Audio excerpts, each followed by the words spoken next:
natin ang Pinas. Yan ang sigaw ng mahigit 20 mangingisda na pumalaot sa Zambales bilang protesta sa mga hakbang ng China sa West Philippine Sea. Live mula sa Masinloc sa Zambales, nakatutok si Marisol Abduraman. Marisol?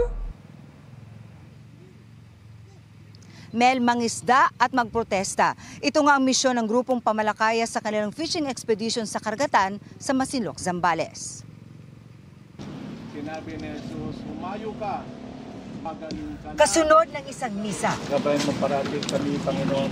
ay pumalaot na ang mahigit 20 mangingisda ng Masinloc, Zambales. Ang nais patunayan ng kanilang misyon, Atin ang Pinas! kabilang sa kanila si Efren Forones, na 1995 pa nangingisda sa Bajo de Masinloc o Panatag Shoal. Galit siya sa China, lalo't nung nakaraang 2 linggo lang, muntik na siyang mabangga ng Chinese Navy. Kamuntik kong nabangga ng Navy ng China. Hindi sila nag-ilaw. Kung hindi natin paglaban yan, sa kanila na yan. Kung hindi natin puntahan yung Scarborough, talagang mapa sa kanila yan. Si Ryan Eclevilla, na 15 taon nang nangingisda, maagang inihanda ang bangka para sa protestang ito laban sa China. Hindi ka takot mahuli ng China? Hindi po.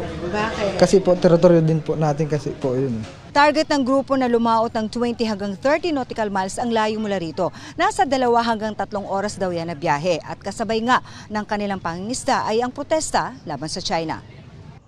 Partikular nilang tinututulan ang utos ng China na editine ang mga di-Chinong tatawid sa inaangkin nilang teritoryo.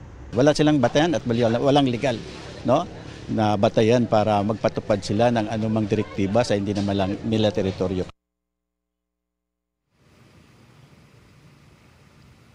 Magdamag na mangingisda ang grupo at bukas ng umaga, Mel, ay inaasahang babalik na sila rito kung saan magkakaroon sila muli ng programa para naman sa pagdiriwang ng National Fisher Fox Day. Mel.